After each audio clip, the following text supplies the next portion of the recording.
if that's gonna go with the music, but welcome to MCAS review. This is day 2. I'm gonna probably try to record as many as I can today. So funny if you see a different shirt, but I waited to get a haircut. I'm gonna be honest with you. It's better than what I looked like beforehand, but it is what it is. Let's do proportional relationships. All right, let's get right into our notes. So I figured when I did the last video, I'm like I could save some time by just already having it written down because at the end of the day, my hand's not going to block it and you guys are going to copy it anyways. So looking under the constant proportionality formula here, we see that K is represented as our constant of proportionality. And what we remember is that the constant of proportionality is just a rate that remains constant between two variables. So this way they always increase or decrease at the same rate. And so to find our constant of proportionality, what we need to remember is that it's our dependent variable divided by our independent variable, right? So it's either that or most commonly known as y divided by x. Why is it this? Is because our our dependent variable is always y. Our independent variable will always be x. Sometimes they're going to be different variables, which is why we always want to remember our constant proportionality is equal to our dependent variable over our independent variable, which when we define our dependent variable, we recognize that it is going to be the changes, right? It's the variable that we can change, right, in response to our independent variable. So it's the variable that changes in response to our independent variable. An example of this would be the total cost, the total miles traveled, or maybe the money you earned. And so usually this is our y variable. What about our independent variable? Our independent variable we can control or change on purpose. An example is time, gallons, or items purchased. This is usually the x variable. Now, pause the video if you need more time to write this, as we're going to move on to multiple representations of proportionality and what makes them proportional. Welcome everybody, and so I plan this portion to be kind of like make your own proportional relationship. So here I kind of already gave a word problem, and so we're going to read that word problem and then move over to our equation, and then after our equation we're going to go to our table and then our graph. And so in this word problem we say Jamie bought 2 coffees for $5.98. How much is 5 coffees going to be? Fun fact, this is actually how much we spend each day on coffee. Now, this is obviously including tax, so it ain't going to be exactly what we spend if we buy as many coffees, but every day we spend actually $5.97, but we round it up to make it a little pretty for you guys. So let's get started. So Jamie bought 2 coffees. And so when we need to figure out if this is our dependent variable or if this is our independent variable, is can we change the amount of coffees we want to buy, right? Can we control how many coffees we can buy? The answer is yes. We can control how many coffees we can buy. So that means the amount of coffees that we buy is just going to be our independent variable. And so that means that 2 coffees is our independent variable. Now, we have the total cost is $5.98. And so the total cost, right, how much we spend depends on how many coffees we buy. So that means this is our dependent variable. And now that we have our dependent and independent variable, we can actually solve how much is 5 coffees going to be. And so when we go over to our equation here, what we need to notice is that this is our equation, right? Our dependent variable is equal to our constant of proportionality times our independent variable. The problem is we need to do our formula first in order to get our constant of proportionality. And so our constant of proportionality is K. And so K is equal to my dependent variable, which in this case is $5.98, divided by how many coffees we bought, which is just going to be 2. And so when you do $5.98 divided by 2, you end up getting a constant of proportionality of $2.99. And so that means each coffee Jamie and I buy is going to be $2.99. And so now our dependent variable again is the total cost. And so now this is going to be a little advanced, so we don't get confused with our coffee. Maybe we're saying that's the amount of money we spent. So instead of doing y for our dependent variable, we can say our dependent variable is the amount of money we spent. So that is m is equal to our constant of proportionality, which we already got was k. So I need to substitute k with $2.99. And so this becomes $2.99 times our independent variable, which is the amount of coffee we buy. So maybe we just do times D for the amount of drinks we buy. And so when we want to make this equation look pretty, maybe we say our equation is just M is equal to $2.99 times D. And notice how we have our constant proportionality as our number. This is our final answer. So for our equation, it's M is equal to $2.99 times D.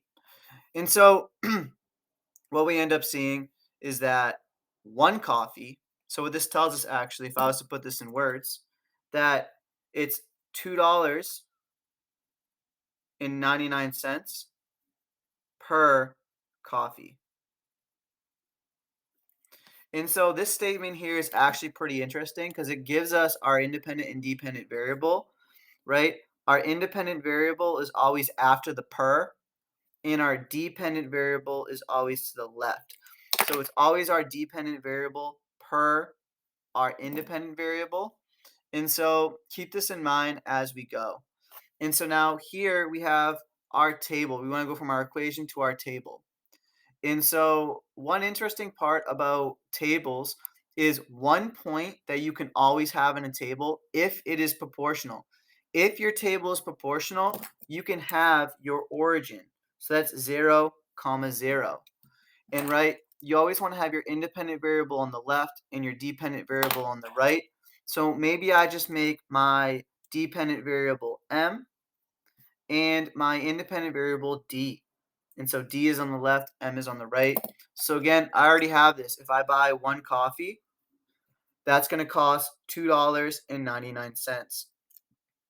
And so what this tells us is whenever our independent variable is 1, this is going to be our constant of proportionality. We're always going to have our constant of proportionality when our dependent variable is 1, right? Sometimes we call this point 1 comma r, with r being our unit rate. And so now what if I buy 2 coffees, which we already got, right? 2 coffees is $5.98. Now what if I buy 3 coffees?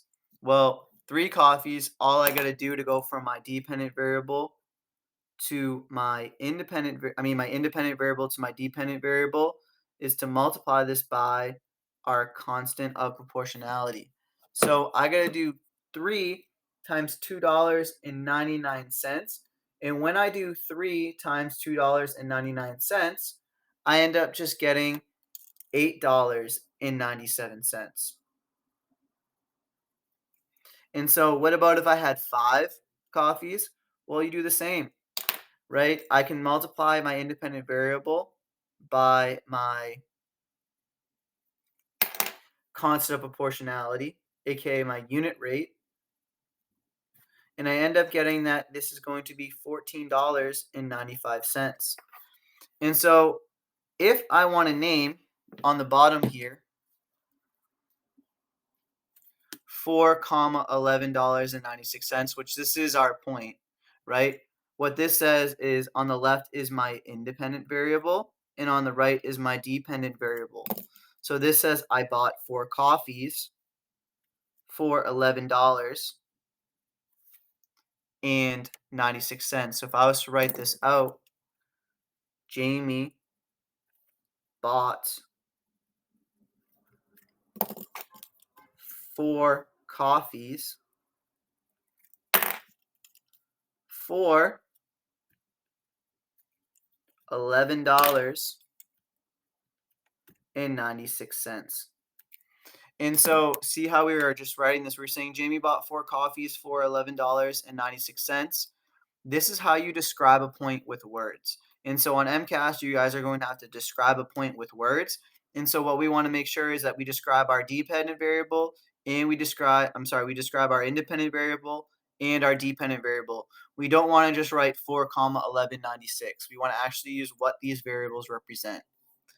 And so looking at our table, how we know each one of these, how we know this table is proportional is each row has an equivalent ratio, right? Each row, if I was to do my dependent variable divided by my independent variable, I would get $2.99. $5.96 divided by 2 gives us a unit rate of $2.99. For instance, I went from left to right here, and so I had to multiply my independent variable. If I wanted to go from my dependent variable to my independent variable, I just divide by $2.99. And so when we look at our table here, right, another way to say is each row has the same constant of proportionality. That's what makes the table proportional.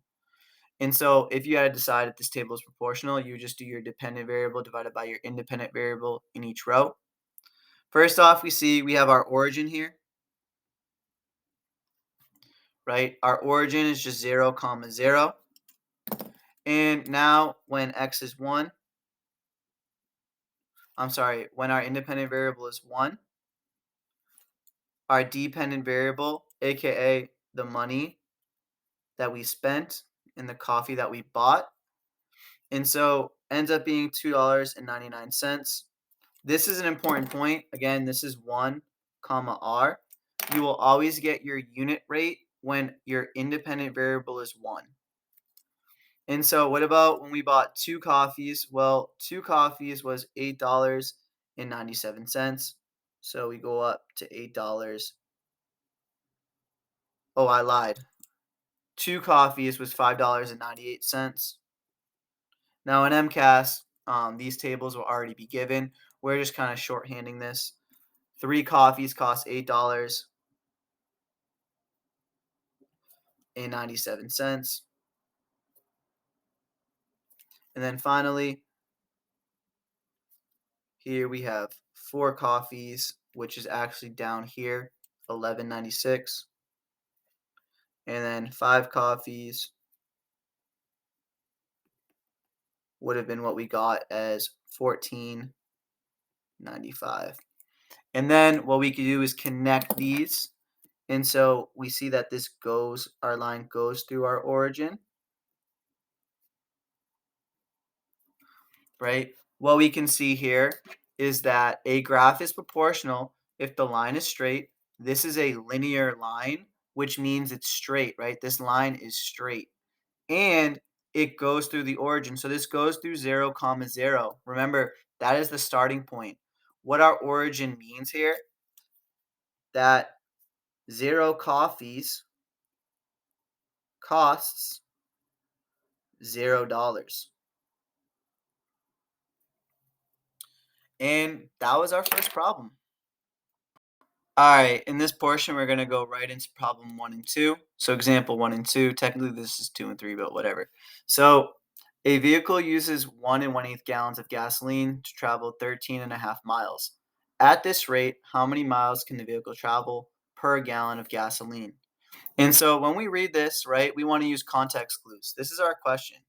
At this rate, which means this is going to be a unit rate, how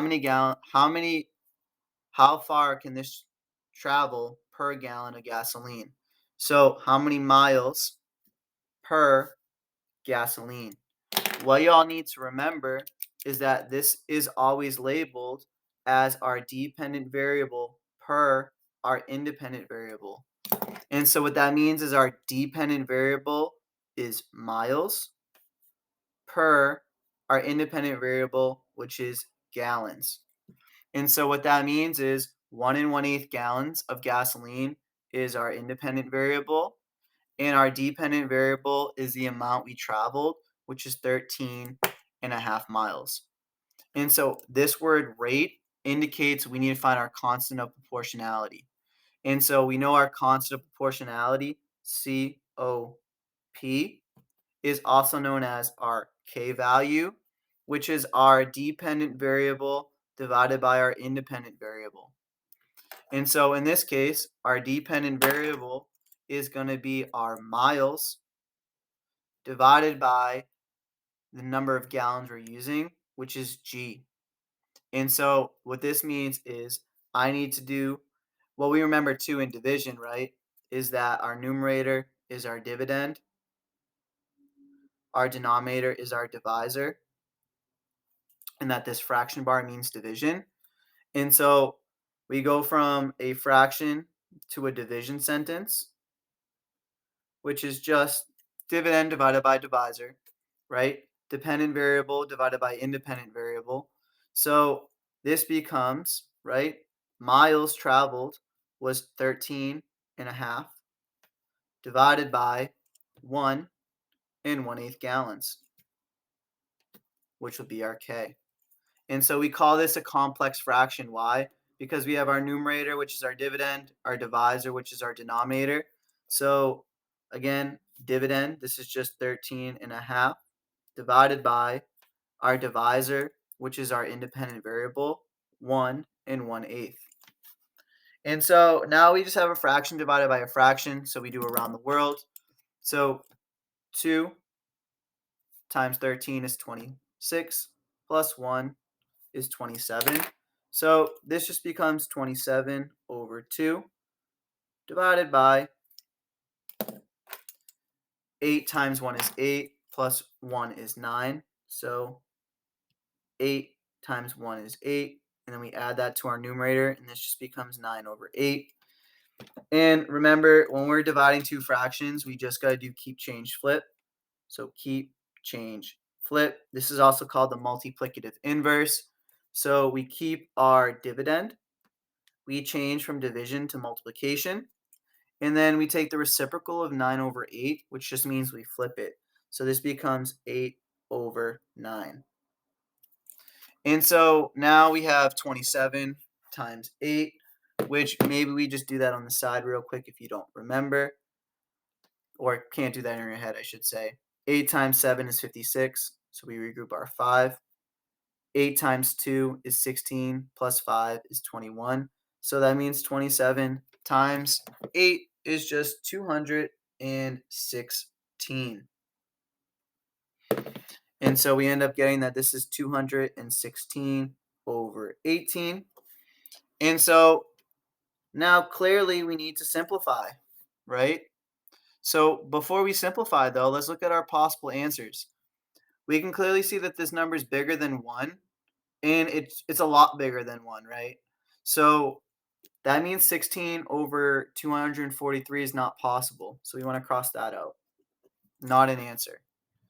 Finally, this is clearly not 4 over 3, right? 18 divided by 6 is 3.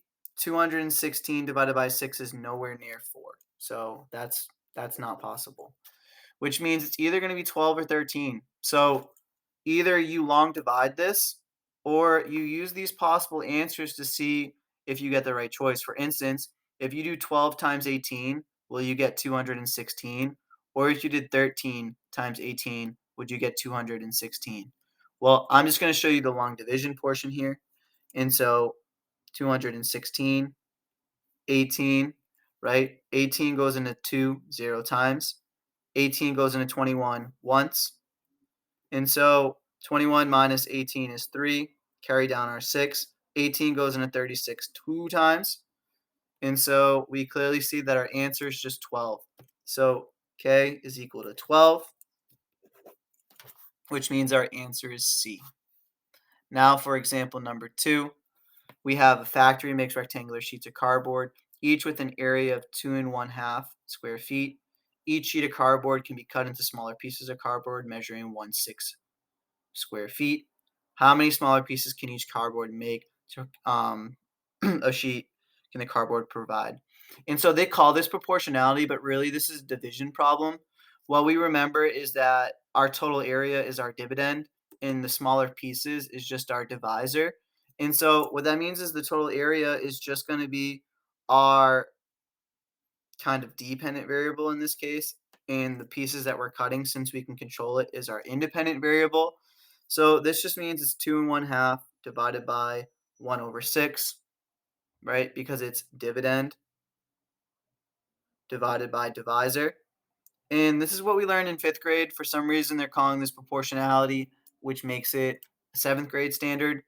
And so now we do around the world. And so 2 times 2 is 4, plus 1 is 5. So this just becomes 5/4 divided by 1/6.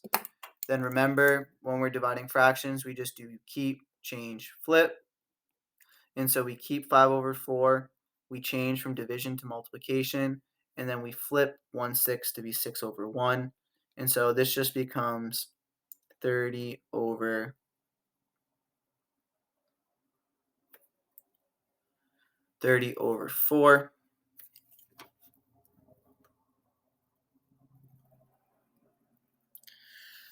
And so when we simplify, I can simplify this to be 15/2, and 15 divided by 2 is just 7 1/2, so I can do 7 1/2. So that means we can cut this in 7 1/2 pieces. Bam.